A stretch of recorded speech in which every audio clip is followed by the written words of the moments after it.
दुख दर्द भाव के सब मिटे सतगुरु चरण नित से।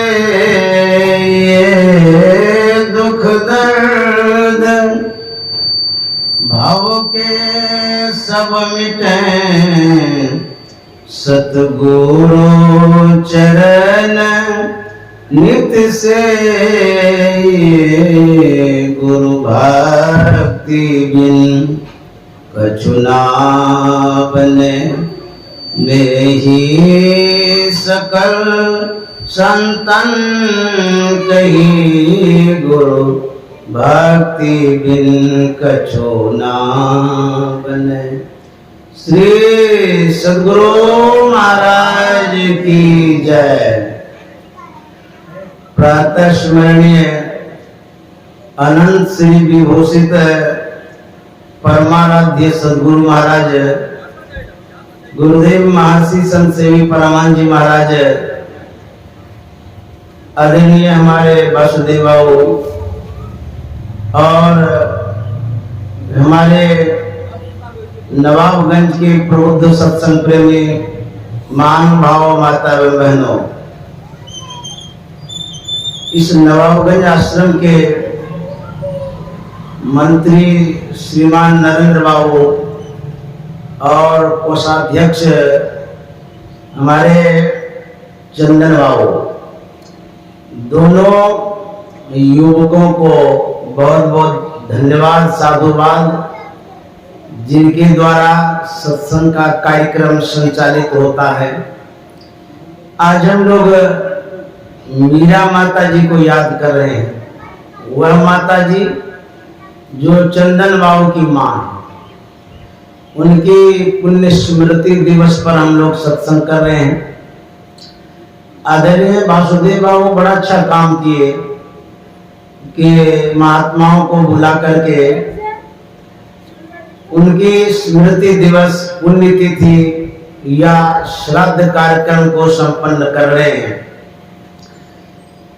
जो पारिवारिक जीवन होता है उसमें जो माता पिता होते हैं उनकी विशेष भूमिका रहती है, क्योंकि जितने परिवार के सदस्य हैं माता पिता पर ही डिपेंड करते हैं, निर्भर करते हैं।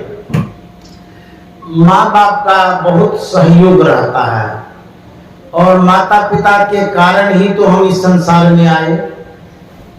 तो जो पिताजी माताजी बच्चों के लिए करते हैं, उपकार करते हैं, भलाई करते हैं, बच्चों को विकसित करने में योगदान देते हैं, यह कर्म कांड के अंतर्गत माता पिता का ऋण होता है, कर्ज।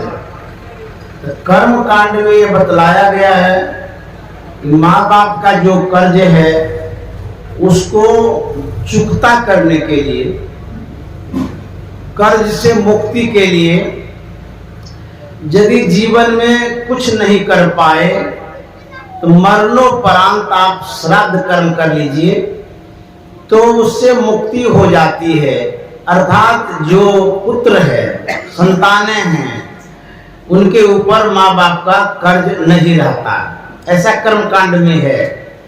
और जब आप कर्ज लेकर के मर जाते हैं तो उसका बड़ा पाप लगता है। बाबा देवी साहब के सानिध्य में जब परमानंद सद्गुरु महाराज गए थे तो बाबा देवी साहब ने पूछा था कि लाला, यहाँ जो आए हैं, यहाँ आने में जो खर्च हुआ और यहाँ रहने में जो खर्च होगा, क्या व्यवस्था से आए हैं, कैसे आए हैं, क्या व्यवस्था है आपके पास? तो गुरु महाराज ने कहा था कि मेरे साथ में जो आए हैं गुलाब दास जी, इसी से मैंने पैसा लिया है, पैसा, और कुछ तो खर्चा हो गया है, कुछ है, इसी के द्वारा हम यहाँ तक आए हैं। तो बोले आगे बोले आगे तो बहुत कम पैसा बचा हुआ है, हो सकता है कि जाने का भाड़ा तक बचा हो, तो आगे क्या व्यवस्था है? बोले कुछ भी नहीं। तो बाबा देवी साहब ने कहा था, एक तो तुमने कर्ज लिया, कर्ज लेना बड़ा पाप है। किसी का कर्ज लेना हो तो ले सकते हैं, लेकिन चुकता नहीं करते हैं तो ये बहुत बड़ा पाप होता है। तो बाबा देवी साहब ने कहा था, ये जो साथी से पैसा लिया इसको लौटा दो, और कभी कर्ज नहीं लेना चाहिए। यदि आप अपने कार्यों को किसी तरह से संपादित कर पाते हैं तो कर लीजिए। कर्ज लेना बाबा देवी साहब के अनुसार पाप जैसा समझा जाता था। तो गुरु महाराज फिर घर आए, पैसे का प्रबंध किए, गुलाब दास को वो दिया। तो बाबा देवी साहब ऐसा मानते थे। देखिए, पारिवारिक जीवन में, सामाजिक जीवन में कुछ सहयोग तो चाहिए ही चाहिए। सबके पास उतनी पूंजी नहीं होती है, बैंक से भी तो लेते ही हैं। लेना देना व्यवहारिक जीवन में होता है, लेकिन पचाना नहीं चाहिए, बेईमानी नहीं करनी चाहिए कि ले लिए खाया पिया खत्म, इसको पाप कहते हैं। यदि ईमानदारी से आप लेते हैं फिर लौटा देते हैं, इसमें पाप नहीं लगता है। तो बाबा देवी साहब तो सिखा रहे थे, कर्ज मत लो, चुकता नहीं कर पाओगे तो पाप लगेगा। तो माता पिता का जो कर्ज है, उस कर्ज को परिवार के लोग चुकता नहीं कर पाते हैं, क्योंकि जिस माँ ने बच्चों को 9 महीना तक पेट में रखा, उसके कीमत को दे सकते हैं? कोई कीमत है किसी के पास? 9 महीने तक माँ ने रखा, बेचारी इतनी सावधानी से सोती थी कहीं बच्चा दब न जाए, इतने संयम से वो भोजन करती थी कि बच्चे को कष्ट न हो। 9 महीनों तक माँ ने तपस्या किया, कठोर तपस्या, कठिन तपस्या। खाना पीना सोना हराम हो गया था माँ का। 9 महीने की जो तपस्या हुई थी, जिस बच्चों के लिए वह बच्चा कर्ज मुक्त हो सकता है, तो माँ के कर्ज से मुक्त होना बड़ा कठिन है। उन्होंने दुग्ध पान कराया, जबकि उसके शरीर में खून की कमी है, फिर भी बच्चों को दूध पिलाती थी। तो दूध का जो कीमत है आप दे सकते हैं। गाय के दूध का कीमत है मानिए 50-60 रुपया, सुधा डेयरी का दूध लेंगे तो 70-80 रुपया। माँ का जो दूध है उसका कीमत कितना है? कोई नहीं दे सकता, क्योंकि माँ का जो दूध होता है नेचुरल होता है, प्राकृतिक देन है, प्रभु परमात्मा देते हैं। जब माँ स्नेह से प्यार से बच्चों को दूध पिलाती है, उसी समय दूध निःसृत होता, निकलता है। अन्यथा जहां से दूध बच्चा पीता वहां दूध जमा नहीं रहता है। परंतु परमात्मा ने जो कृपा किया है बच्चों के लिए, बहुत किया है। तो माँ ने दूध पिला के पोसा है, पाला है। एक एक बच्चा बड़ा क्रूर होता है, दुष्ट प्रवृत्ति का होता है, माँ को बहुत कष्ट देता है, मारता भी है, खाने के लिए नहीं देता है, कलयुगी बच्चा सब। तो माँ का कर्ज बहुत है। मीरा माता ने जो हम आपके लिए किया है, बहुत कुछ किया है यदि सोचेंगे तो, नहीं तो मन यदि आपका बेईमान है तब तो कहेंगे कुछ नहीं किया है। मीरा माता का जो ऋण है, कर्ज है परिवार पर, बच्चों पर, पिता ने जो उपकार किया है, कमाया है, खिलाया है, पोसा है, पाला है, पढ़ाया है, एक एक उपकार के बदले आप यदि ऋणी होना चाहेंगे तो मुश्किल है। ये जो कर्म कांड है उसमें पद्धति है, नियम है कि माँ बाप का कर्ज होता है, ऋण उसको कहते हैं। इस ऋण से उऋण होने का क्या उपाय है? जो हमारे पंडित जी हैं, पुरोहित जी हैं, वो हम आपको बताते रहते हैं कि श्राद्ध कर लीजिए। श्राद्ध की जो प्रक्रिया है, जो पद्धति है, उसके तहत करते हैं, करवाते हैं।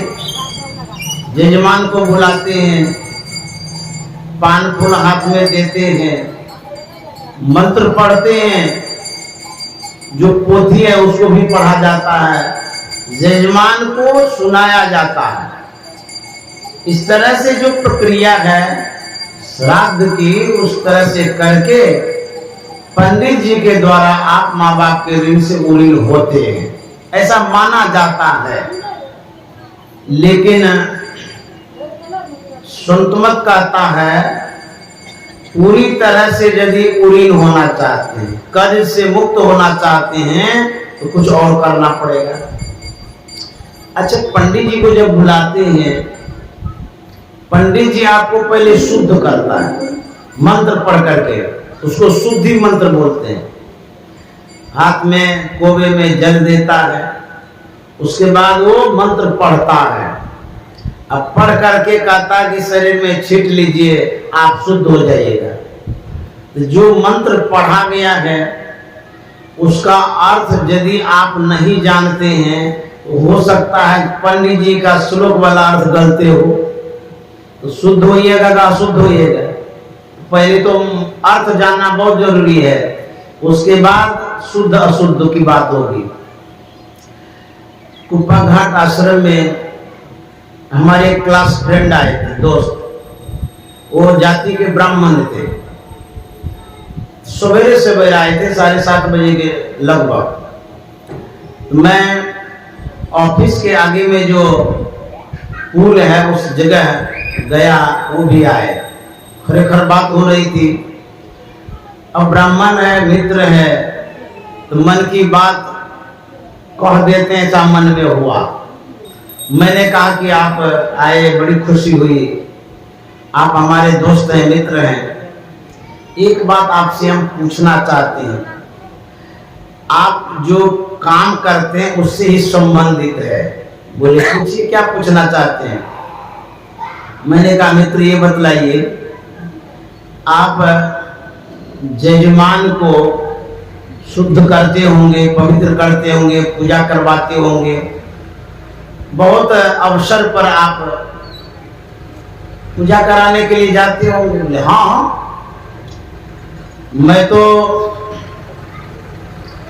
इतना पूजा किया हूँ, पूजा करवाया हूँ, मेरी उम्र ढल गई।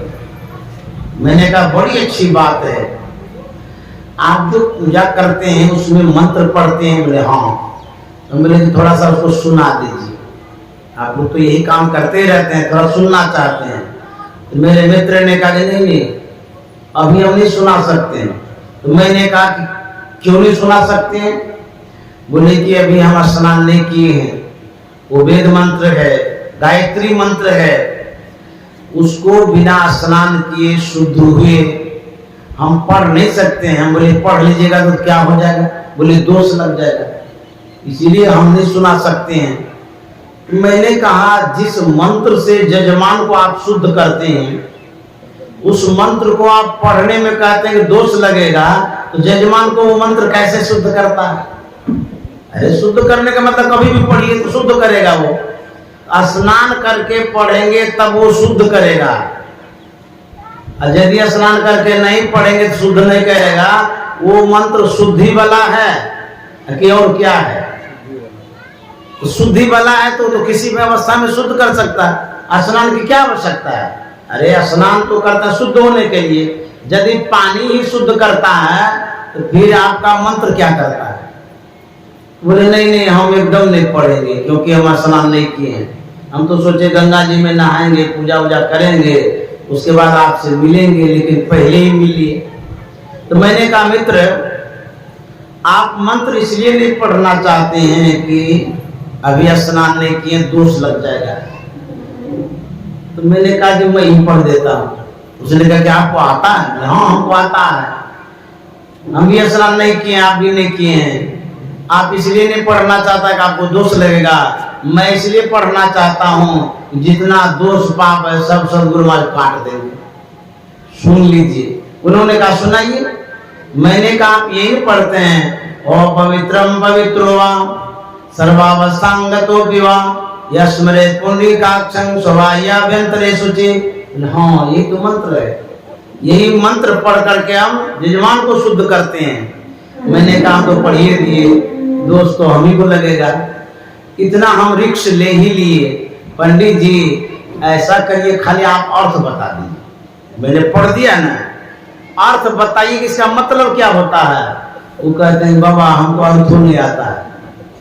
बोले अंधा गुरु बहरा चला, दोनों नरकमा ठेलम ठेलम। अर्थ नहीं जानते हैं।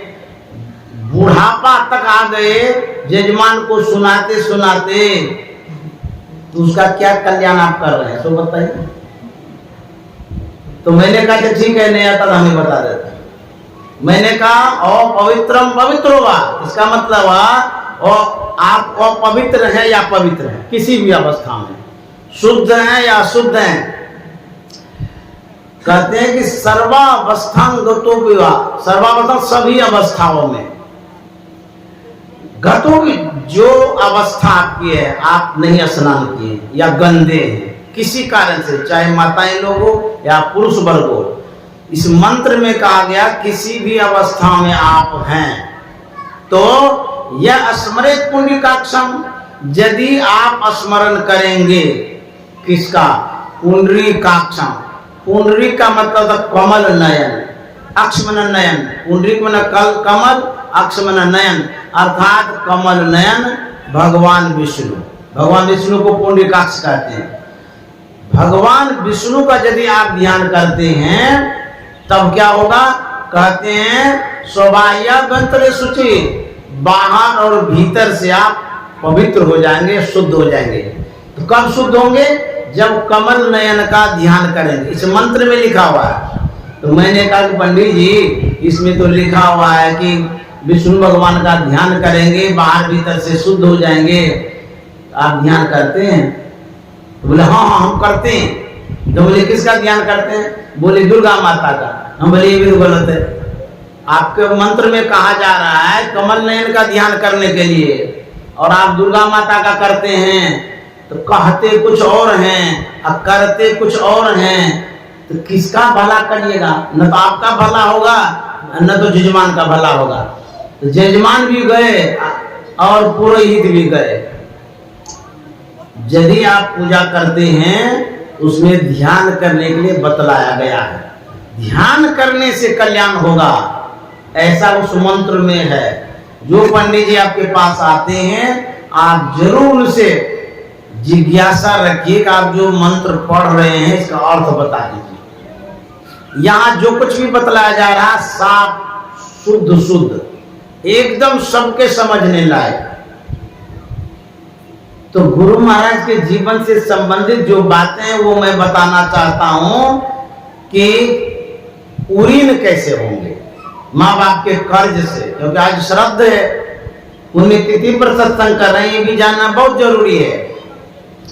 जब गुरु महाराज बैरागी जीवन धारण किए थे, घर छोड़ करके चले गए थे, उनके पिताजी बड़े चिंतित थे कि हमारा बेटा चला गया घर छोड़ करके, शादी विवाह कर लेता, घर बसा लेता, खुशी होती।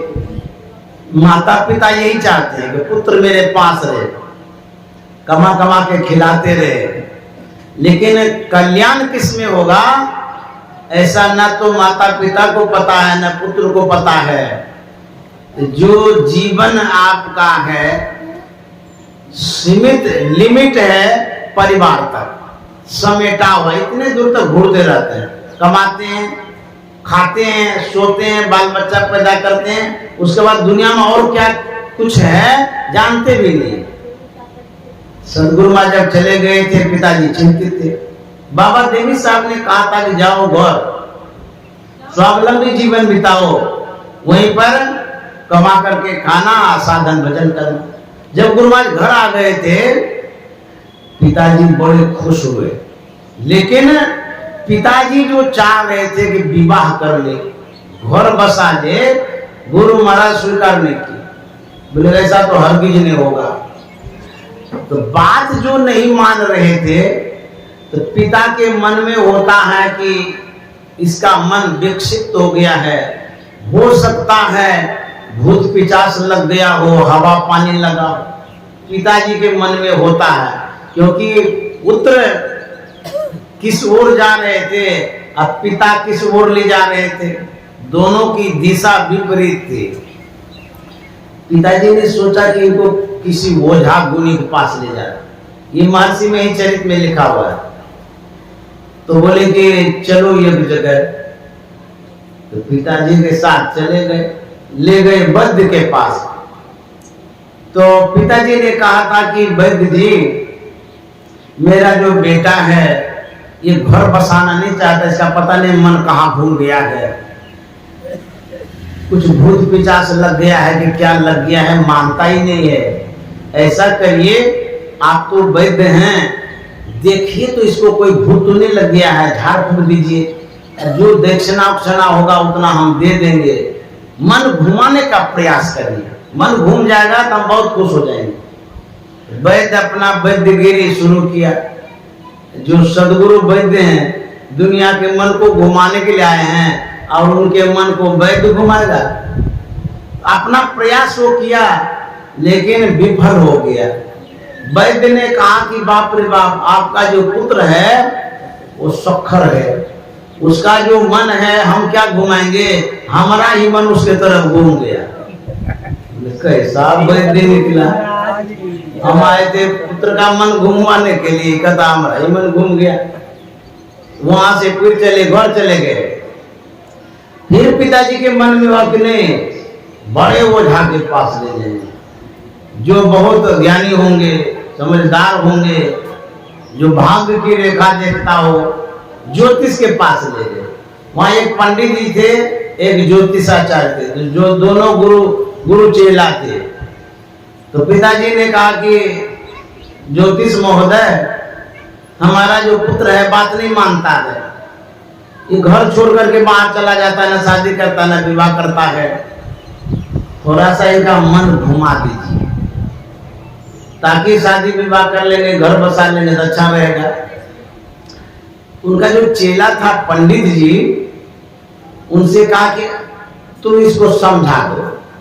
तो पंडित जी गुरु महाराज को समझाने लगे कि सुनो जी, तुम्हारे ऊपर ऋण है, कर्ज, माता का, पिता का, गुरु का, देश का, समाज का, सब कर्ज होता है। आप समाज से भी उपकृत होते हैं, परिवार से भी उपकृत होते हैं, देश से भी उपकृत होते हैं, प्रकृति से उपकृत होते हैं, पूरा दुनिया से आप उपकृत होते हैं। जैसे सूर्य है, उसने भी उपकार किया, कर रहे हैं, चांद है वो भी उपकार कर रहे हैं, आकाश है वो भी उपकार कर रहे हैं, ये पृथ्वी है, ये न रहे तो कहाँ रहेंगे, इसका भी उपकार है।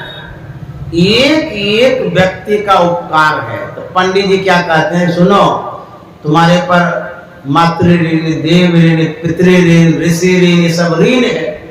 इस ऋण से उरीन हुए बिना स्वर्ग तो कौन कहे, नरक में भी तुमको जगह नहीं मिलेगी। ये लिखा हुआ महर्षि में चरित्र में। तो गुरु महाराज क्या कहते हैं, पंडित जी सुनिए, आप नरक की बात करते हैं, मैं तो स्वर्ग भी नहीं चाहता हूं, क्योंकि स्वर्ग स्वल्प दुखदायी, मैं तो मोक्ष चाहता हूं। आप स्वर्ग तक सीमित हैं, मुझे स्वर्ग नहीं चाहिए, मुझे मोक्ष चाहिए। और जहां तक रही उरीन की बात, जब पंडित जी ने कहा था तो ज्योतिषाचार्य ने कहा था यथार्थ, जब गुरु महाराज ने कहा उसमें भी ज्योतिषाचार्य ने कहा यथार्थ। अब ये जो दो बातें हो गई, पिताजी के मन में टेंशन हो गया कि कैसा ज्योतिषाचार्य, उसका पंडित जो बोलता है उसमें भी ताल लगा देता है, हमारा बेटा जो बोलता है उसमें भी ताल लगाता है, कहता यथार्थ यथार्थ। उसके बाद पिताजी ने कहा था, ज्योतिषाचार्य महोदय आप तो दोनों में कहता यथार्थ यथार्थ, और अथार्थ क्या है? तो गुरु महाराज ने कहा था, आप जो कह रहे हैं ना, ऋण से चुकता होने के बाद शास्त्र में और भी मुक्ति का साधन है कि नहीं है? जो वेद है उसी में कांड है, कर्म कांड, ज्ञान कांड, ध्यान कांड, ये सब कांड है। पार्ट, सब्जेक्ट, विषय जो है ना बांटा हुआ है। तो जो पंडित जी सब हैं कर्म कांड को लिए, जो ज्ञान है तो ज्ञान कांड को गुरु महाराज ने लिया। कर्म कांड भी जरूरी है क्योंकि जो कुछ नहीं करता उसके लिए जरूरी है। कुछ तो पूजा पाठ हो रहा, लेकिन मुक्ति तब मिलेगी जब ज्ञान कांड के अनुसार चलेंगे। तो ज्योतिषाचार्य ने कहा था यथार्थ, तो गुरु महाराज ने कहा था पूजा कोटि समंग स्तोत्रम, अस्तोत्र कोटि समंग जपा, जाप कोटि समंग ध्यानम, ध्यान कोटि समोलय।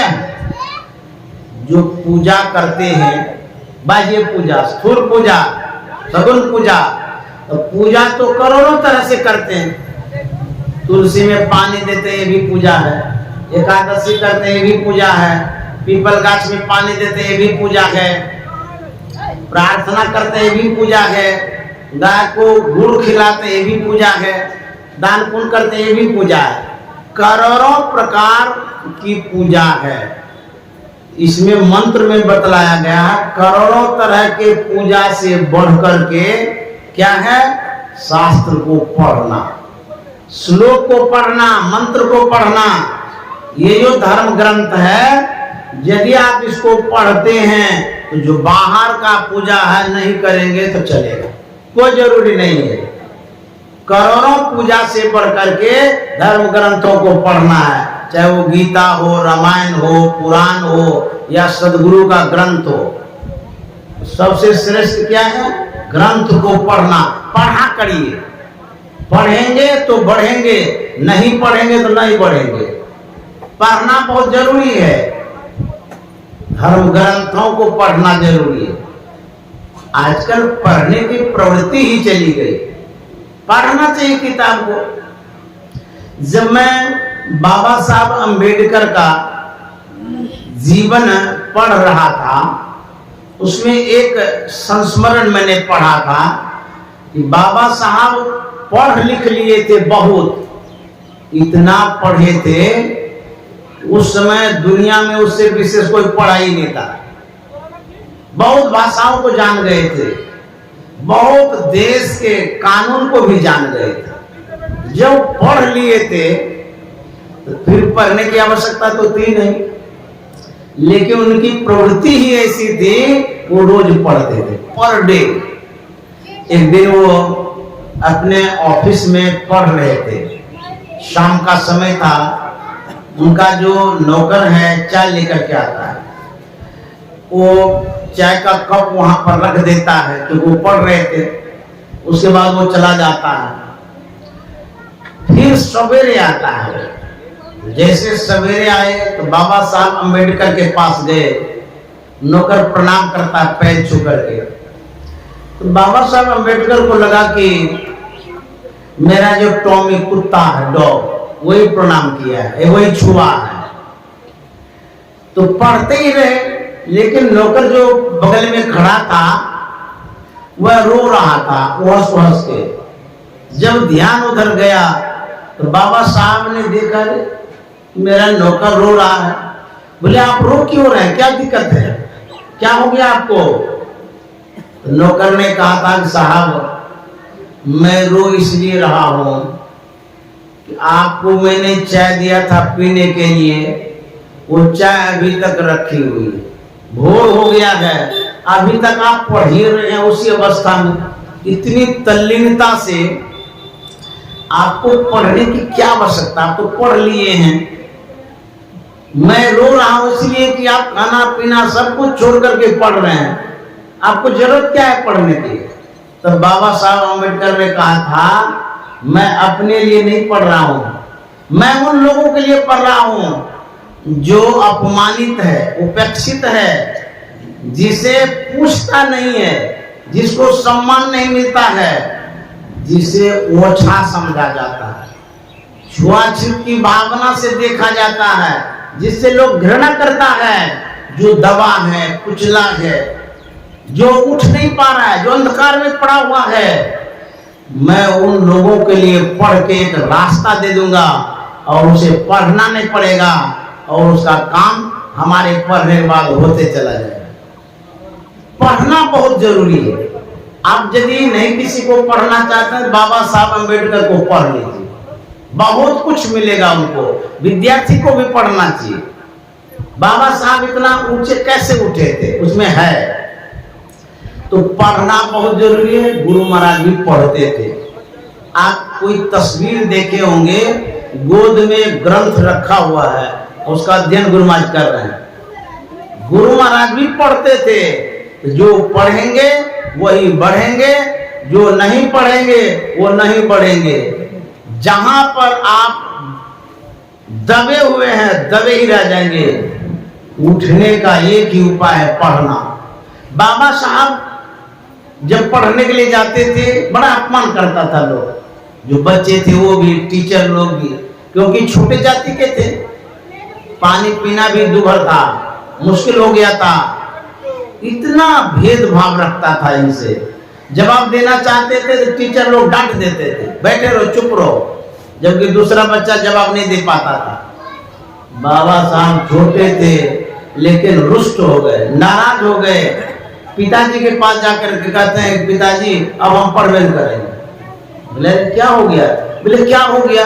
मैं स्कूल जाता हूँ, टीचर लोग बड़ी गंदी निगाह से देखते हैं, उपेक्षित दृष्टि से देखते हैं, अपमान करता है, पानी पीने तक के लिए नहीं देता है, और मैं जवाब सही देना चाहता हूँ, कहता चुप रहो, बैठे रहो। और हमको जो बैठाता है वहां पर एकदम अलग में बैठाता है, किसी बच्चे से टच ना हो जाए। ऐसा क्यों होता है? आखिर हमको छूना क्यों नहीं चाहता या छूने क्यों नहीं देना चाहता? ये क्या है? इसलिए हम नहीं पढ़ेंगे और उकता गए हैं। उनके पिताजी ने क्या कहा था, बेटा जो कुछ भी तुम्हारे साथ हो रहा है सिर्फ तुम्हारे साथ नहीं हो रहा है, तुम्हारे वर्ग जाति संप्रदाय के जितने सब के साथ हो रहा है। क्या तुम चाहते हो उसको जवाब दें? बोले हाँ, जवाब देना तो चाहता हूँ। तो उनके पिताजी ने कहा कि बेटा जवाब देने का एक ही साधन है, पढ़ो पढ़ो पढ़ो। उसके दिमाग में बाप रे बाप, पढ़ना ही सबको जवाब देना है। छोटे थे, उसके मन में इतनी प्रेरणा हो गई कि जब से वो पढ़ना शुरू किए तब से लेकर के जब तक शरीर नहीं छोड़े हैं उस समय तक पढ़ते ही रहे। क्योंकि पिताजी ने कहा था कि जवाब मिलेगा, मिल रहा है जवाब, पढ़िएगा तो पता चलेगा जवाब वही है। जब पढ़े हैं वो, उसने उस समाज को जवाब दिया है जो घृणा की दृष्टि से देखते थे, उपेक्षित दृष्टि से देखते थे, अपमानित दृष्टि से देखते थे। इसी के लिए तो गुरु महाराज आए थे। उन्होंने भेदभाव के दीवार को तोड़ा है, सब जातियों को एक सूत्र में बांधा है, सब एक सूत्र में आ जाओ। बाबा देवी साहब ने कहा था कि लाला तू संत मत में आने के पहले किस मत में था? गुरु महाराज ने कहा था मैं दरिया पंथ में था। तो बाबा देवी साहब ने कहा पहले तू दरिया पंथ में था, अब तू समुद्र पंथ में आ गया। संत मत समुद्र मत है, जाति ने पूछो साधु की पूछ लीजिए ज्ञान। इस तरह के गुरु महाराज ने एक रास्ता निकाला। समाज में जो कटुता है, वैमनस्यता है, ईर्षा द्वेष है, जो भेदभाव है, इसको मिटाया जा सके। कबीर साहब के समय में भी ये घटना दुर्घटना होती थी। गुरु महाराज ने भी इसके लिए बहुत बड़ा योगदान दिया है। हम आप तक गुरु महाराज ने कृपा करके ज्ञान पहुंचाया है, तब आज हम लोग एक जगह बैठ करके सत्संग कर रहे हैं। गुरु महाराज को बहुत कठिनाई हुई थी संत मत का प्रचार प्रसार करने में, यहाँ तक कि गुरु महाराज को जला देना चाह रहे। तो संत थे, उसको कौन जला सकते हैं? गुरु महाराज से कहा गया था आप सबको कैसे कहते हैं भजो ओम ओम प्रभु नाम, यही सब ओम कहने के अधिकारी नहीं है। तो गुरु महाराज ने कहा सो कैसे? बोले कि ग्रंथों में लिखा हुआ है स्त्री और शूद्र ओम नहीं कह सकते हैं, इसीलिए आप सबको ओम कहवाते हैं, ठीक नहीं है। तो गुरु महाराज ने क्या जवाब दिया था? आप ठीक ही कहते हैं, ओम कहने के सब अधिकारी नहीं है। जो गूंगा है वो ओम कहने का अधिकारी नहीं है, लेकिन जिनके मुंह में आवाज है वो सब ओम कह सकते हैं। इस तरह से अधिकार गुरु महाराज ने दिलाया है। संत मत को सुनना समझना बहुत जरूरी है। इस संत मत कोई सीमित मत नहीं है, इसमें अगाधता है, विशालता है, डीप है, गहराई है। आए सत्संग सुने चले गए, इतना से काम नहीं चलेगा। संत मत को समझना पड़ेगा। संत मत क्या है? तो मैं पुनः वही चलता हूं जहां गुरु महाराज थे। तो गुरु महाराज कह रहे थे कि जो पूजा आप करते हैं, इस पूजा से बढ़ करके धर्म ग्रंथों को पढ़ना। यहीं से गए थे उधर।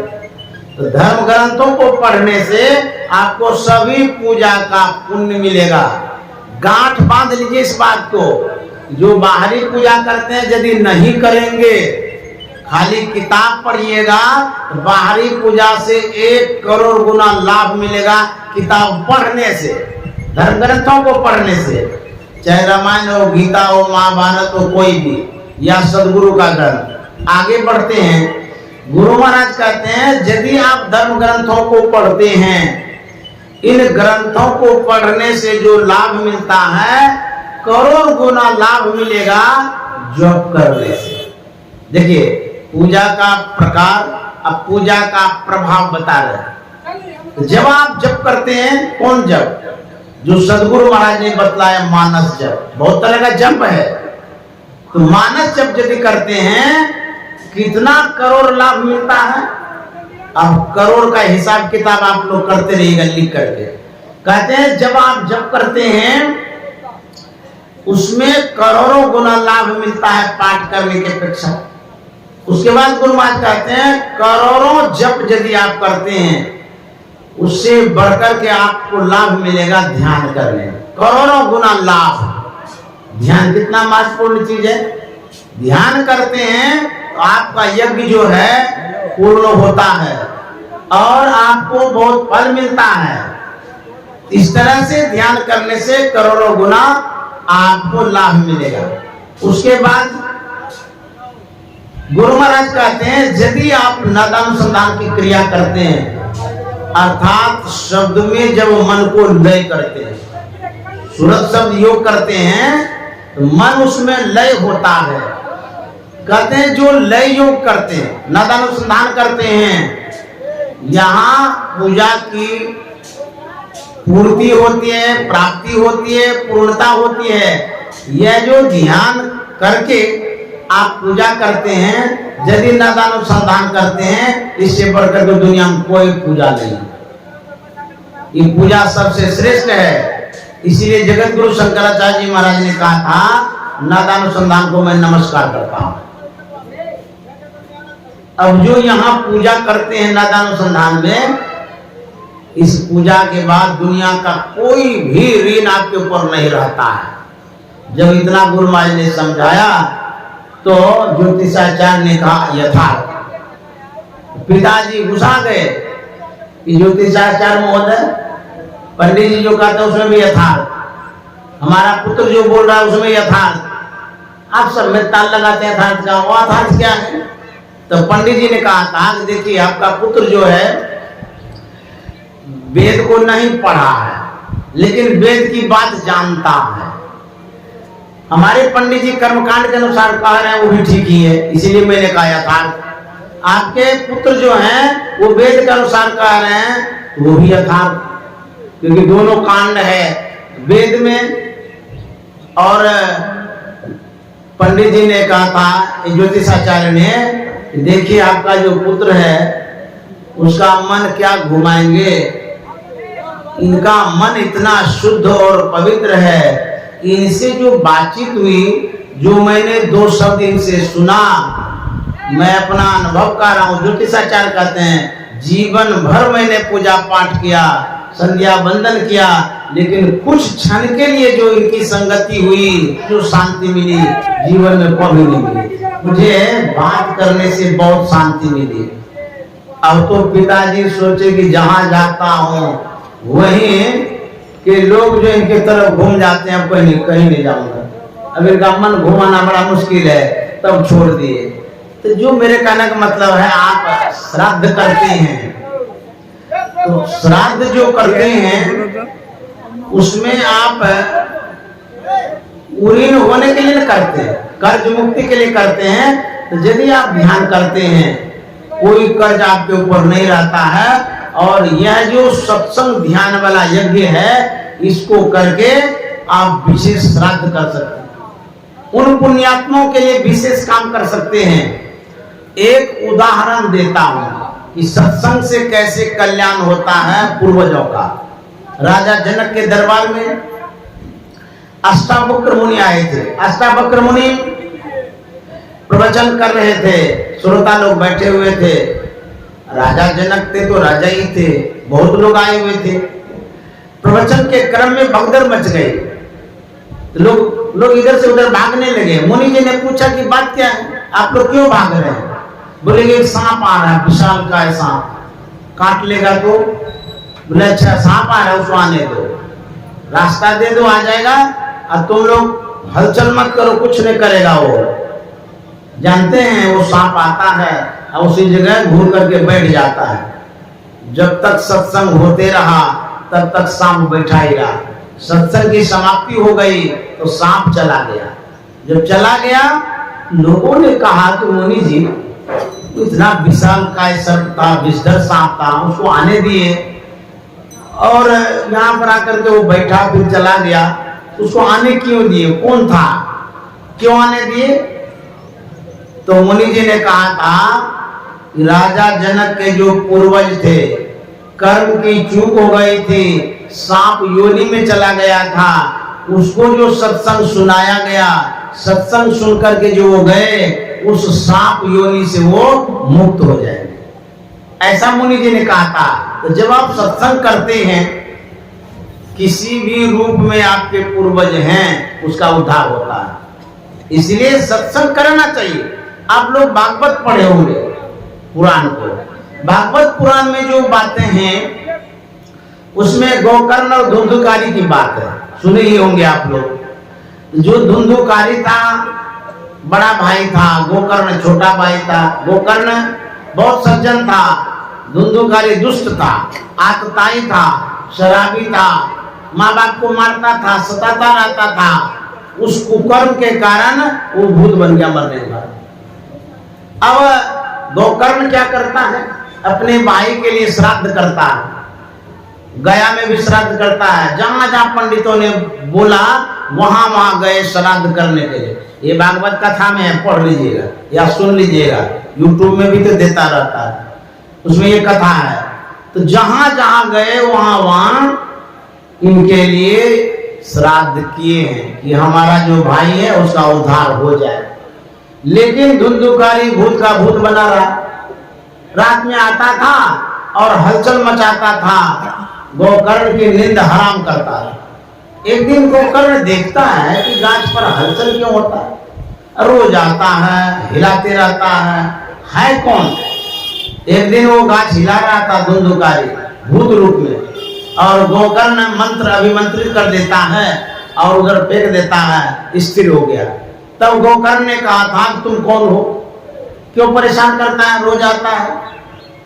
तो धुंधुकारी ने कहा था कि भाई तुम्हारा मैं बड़ा भाई हूं। बोले आप बड़े भाई हैं और भूत योनि में पड़े हैं? बोले हाँ, मैं भूत योनि से अभी मुक्त नहीं हुआ हूं। बोले ऐसा कैसे हो सकता है? मैंने तो श्राद्ध किया है, एक बार नहीं सैकड़ों बार किया है, यहां तक कि गया में जाके किया, मुक्त क्यों नहीं हुए? तो धुंधुकारी ने कहा था भाई साहब जितना भी श्राद्ध करना हो कर लीजिए, लेकिन भूत योनि से हम मुक्त नहीं हो पाएंगे। बोले तब क्या करना होगा? बोले और कोई उपाय ढूंढना होगा। ये कथा उसमें है भागवत में। तो वो गए सूर्य भगवान के पास, आवाहन किए। सूर्य भगवान जब आए, बोले बात क्या है बताओ? बोले कि मैंने श्राद्ध किया भाई के लिए, लेकिन वो भूत का भूत बना हुआ है, इस भूत योनि से मुक्ति का और क्या उपाय कर सकते हैं? जो पंडित ने कहा, जो पुराणों में है उसके तहत तो मैंने किया। तो सूर्य भगवान ने कहा कितना भी तुम श्राद्ध कर लो, कहीं भी जा करके भूत योनि से तुम्हारा भाई मुक्त नहीं होगा। तो बोले तब कैसे होगा? तो सूर्य भगवान ने कहा था तुम सत्संग यज्ञ करो, उस यज्ञ से तुम्हारे भाई को भूत योनि से मुक्ति मिलेगी। तब उन्होंने कथा रखा, भागवत कथा 7 दिन तक कथा जो हुई, उसी कथा के द्वारा भूत योनि से मुक्ति हुई थी। तो सत्संग करने के लिए सूर्य भगवान ने कहा था। उसके बाद इसी सत्संग से भूत योनि से मुक्ति हुई है धुंधुकारी की। ये सत्संग बड़ा प्रभावकारी है। ये जो बाहर का सत्संग है ये कथा रूप में है। हमारे गुरु महाराज कहते हैं धर्म कथा बाहर सत्संगा, अंतर सत्संग ध्यान भंगा। बाहर का भी सत्संग जरूरी है और भीतर का भी सत्संग जरूरी है। दोनों सत्संग करेंगे तब मुक्ति मिलेगी। तो इस तरह से सत्संग करने से जीव का उद्धार और कल्याण होता है। हमारे वासुदेव बाबू ने जो ये सत्संग का यज्ञ किया है, इससे मीरा माता के जीवन में शांति मिलेगी, उद्धार और कल्याण होगा। अन्यथा बाहर में आप कुछ भी करते रहिए और कोई उपाय, तो मैंने तो कह ही दिया कि जो पूजा करा रहा है उसको भी पता नहीं मंत्र का। इस तरह से यदि सत्संग करते हैं, गुरु महाराज ने शुरू से अंतिम सांस तक एक ही अवलंब दिया, सत्संग। सत्संग करते रहे, कराते रहे, और वही हम लोग भी सीखे हैं। इसी सत्संग के द्वारा आपका और सबका कल्याण होगा और कोई उपाय नहीं है। क्योंकि ये सत्संग साधारण नहीं है और सीमित नहीं है। गीता में जो बातें हैं वही हम लोग कहते हैं, तो गीता वाली बात इसमें आ गई। रामायण में जो बातें हैं वही हम लोग करते हैं, रामायण की बातें आ गई। जो भागवत में बातें हैं वही हम लोग कहते हैं, तो भागवत हो गई। सब कथा इसमें, भागवत की कथा, रामायण की कथा, महाभारत की कथा, गीता की कथा, वेद की कथा, सब कथा इसमें। ये जो संत मत है ये वेद मत है। एक परमाराध्य का प्रसंग सुना करके विराम दे दूंगा। गुरु महाराज गए थे छपरा। छपरा में जो टाउन हॉल था उसमें गुरु महाराज का सत्संग था। वहां बहुत लोग आए थे। उस सत्संग में पंडित वैदेही शरण दुबे भी आए थे, जिनका नाम सत्संग योग में है। उसी की बात सुना रहा हूं। गुरु महाराज को मंत्र कैसे मिला, ये चारों ठो वही बात है इसमें। तो पंडित वैदेही शरण दुबे जी गुरु महाराज से जिज्ञासा करते हैं कि महाराज आप जो सत्संग करते हैं, कराते हैं, यह सत्संग वेद सम्मत है कि वेद बाह्य है? ये गुरु महाराज से उन्होंने पूछा था। तो सदगुरु महाराज ने कहा था आपसे मेरा आग्रह है, निवेदन है कि जब तक सत्संग होगा उसमें आप समय देने की कृपा करें। उसके बाद आप हमसे जिज्ञासा करेंगे तब मैं आपके जिज्ञासा का समाधान करूंगा। इतना वक्त यदि दे सकते हैं तो बहुत बड़ी कृपा होगी। तो उन्होंने कहा कि ठीक है, मैं सत्संग में बैठता हूं। इतने बड़े विद्वान वो बैठे हैं सत्संग में। तो गुरु महाराज का सत्संग शुरू से अंत तक उन्होंने सुना। सुनने के बाद पंडित वैदेही शरण दुबे कुछ जिज्ञासा नहीं करते हैं, सीधा स्पष्ट शब्दों में गुरु महाराज से कहते हैं मैंने जो आपका सत्संग सुना, यह सत्संग वेद मत है, वेद सम्मत सत्संग है। क्योंकि आप जो बोल रहे थे सब वेद की बात बोल रहे थे। भले आप वेद नहीं पढ़े हैं लेकिन वेद की ही बात आप करते हैं। ये वेद बाह्य सत्संग नहीं है, वेद सम्मत सत्संग है। और वो इतने प्रभावित हुए थे, उसी समय कॉपी कलम लेकर के 4 गो मंत्र जो इसमें है दिया हुआ पहला भाग में, वो गुरु महाराज को देते हैं। जहां पात्र होता है वहीं पर वस्तु रखी जाती है। पंडित वैदेही शरण दुबे परख लिए ये सच्चा पात्र है और इनके द्वारा वेद ज्ञान का सदुपयोग होगा, समाज तक जाएगा और इससे समाज का कल्याण होगा। तो 4 मंत्र जो दिए पहले दे दिए सत्संग योग में जो हम पढ़ रहे थे, उसके बाद उन्होंने वेद का टीका किया हुआ उपलब्ध गुरु महाराज को करवा दिए थे। उससे गुरु महाराज ने वेद दर्शन योग निकाला। वेद मत और संत मत दोनों की जो लंबी खाई थी उसको गुरु महाराज ने वेद दर्शन योग लिख करके पाठ दिया। वेद मत और संत मत एक ही मत है। वेद दर्शन योग पढ़ेंगे तो पता चलेगा। तो परमाराध्य सदगुरु महाराज ने बड़ी कृपा करके इस मत को खोजा है। हम लोग ये जो ज्ञान सुन रहे हैं, सुनने का अधिकारी नहीं थे। कुछ वर्ग ऐसे थे जो कि ये जो ज्ञान वेद का है सुनने नहीं दिया जाता। सोशल शास्त्र जो है, समाज शास्त्र पढ़िएगा तो पता चलेगा, उसमें है लिखा हुआ है। हम लोग इस ज्ञान से कितने सुदूर खड़े थे, लेकिन गुरु महाराज ने कृपा करके इस ज्ञान को लाया है और हम आपके बीच में मुफ्त में बांटा है, फ्री में दिया है। लाभ आप हमको उठाना है।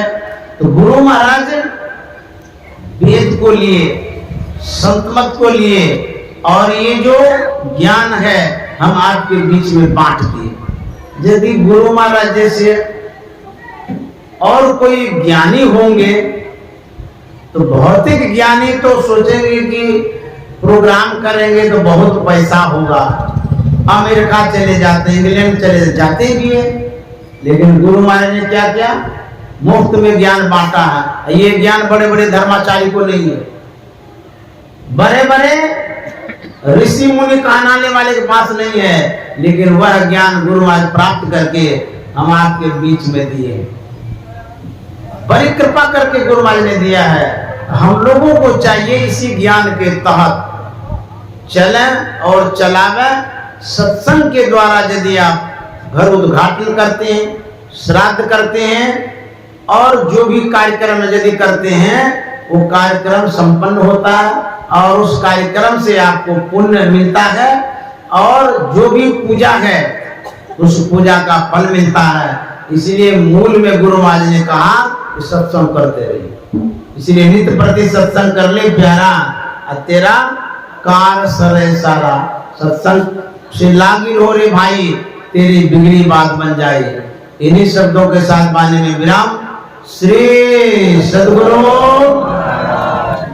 मैं पुनः एक बार मीरा माता के चरणों में श्रद्धांजलि अर्पित करता हूँ, क्योंकि माता जी बड़ी सौभाग्यवती होंगी जो उनके नाम पर सत्संग हो रहा है। और मैं वासुदेव बाबू को भी नमन करता हूँ जिन्होंने अपने आवास पर मुझे बुलाया, और चंदन बाबू के लिए भी विशेष स्नेह और सद्गुरु महाराज की कृपा के लिए प्रार्थना करता हूँ। वासुदेव बाबू के जितने समस्त परिजन हैं सब खुश रहें, प्रसन्न रहें और गुरु महाराज के चरण शरण में पड़े रहें।